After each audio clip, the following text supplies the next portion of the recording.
इस वीडियो में हम स्टेडा पेडागोजी सैंपल पेपर के कंस्ट्रक्टेड रिस्पॉन्स क्वेश्चंस को डिस्कस करेंगे।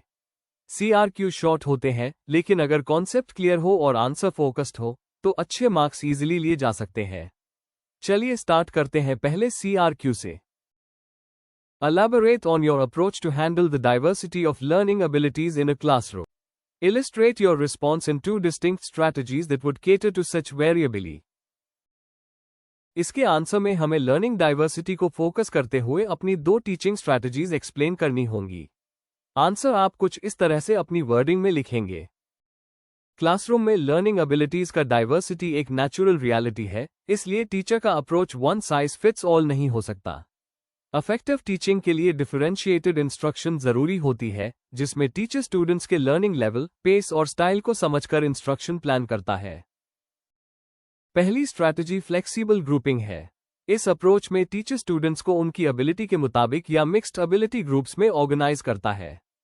फॉर एग्जाम्पल, मैथ लेसन के दौरान स्ट्रॉन्ग और वीक लर्नर्स को एक ग्रुप में रखा जाता है, जहां पेयर सपोर्ट के जरिए वीक स्टूडेंट्स कॉन्सेप्ट्स ज्यादा आसानी से समझ लेते हैं, जबकि स्ट्रॉन्ग स्टूडेंट्स अपनी लर्निंग रीइंफोर्स करते हैं। ये स्ट्रैटेजी कोलैबोरेशन को प्रमोट करती है और डाइवर्स लर्नर्स को इक्वल लर्निंग अपॉर्चुनिटी देती है। दूसरी स्ट्रैटेजी मल्टी मोडल इंस्ट्रक्शन है। इसमें टीचर एक ही कॉन्सेप्ट को डिफरेंट वे से प्रेजेंट करता है, जैसे विजुअल लर्नर्स के लिए चार्ट्स और डायग्राम्स, ऑडिटरी लर्नर्स के लिए डिस्कशन और एक्सप्लेनेशन, और किनेस्थेटिक लर्नर्स के लिए hands on activities. For instance, fractions सिखाते वक्त ड्राइंग, वर्बल एक्सप्लेनेशन और रियल ऑब्जेक्ट्स का यूज करना हर टाइप के लर्नर को सपोर्ट करता है। इन दोनों स्ट्रैटेजीज के जरिए टीचर न सिर्फ स्टूडेंट्स के लर्निंग गैप्स को एड्रेस करता है, बल्कि इंक्लूसिव और सपोर्टिव क्लासरूम एनवायरनमेंट भी क्रिएट करता है, जहां हर स्टूडेंट अपनी एबिलिटी के मुताबिक सीखने का मौका पाता है। तो ये था पहले CRQ का आंसर। अब दूसरा क्वेश्चन रेड करते हैं। Clarify John Dewey's learning by doing principle. How can you operationalise this in a practical teaching situation where resources may be limited? इसका आंसर है जॉन ड्यूई का लर्निंग बाय डूइंग प्रिंसिपल ये कहता है कि students सबसे बेहतर तब सीखते हैं जब वे एक्टिवली किसी टास्क में इन्वॉल्व होते हैं, न कि सिर्फ सुनने या रट्टा लगाने से।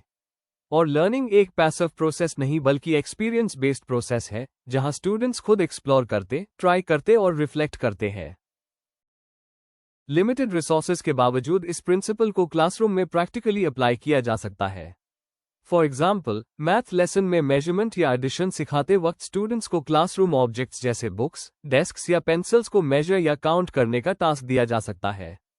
इस तरह स्टूडेंट्स रियल लाइफ सिचुएशंस के जरिए कॉन्सेप्ट समझते हैं। सिमिलरली, लैंग्वेज क्लास में स्टूडेंट्स को short role play, sentence making या क्लासरूम डिस्कशन करवाई जा सकती है, जहां वो खुद बोलकर और लिखकर सीखते हैं। टीचर का रोल सिर्फ गाइड का होता है, जो स्टूडेंट्स को डायरेक्शन देता है। इस अप्रोच से स्टूडेंट्स ज्यादा एंगेज रहते हैं, उनकी अंडरस्टैंडिंग डीप होती है और लर्निंग मीनिंगफुल बन जाती है, चाहे रिसोर्सेज लिमिटेड ही क्यों ना हो। ये था दूसरा सवाल का जवाब।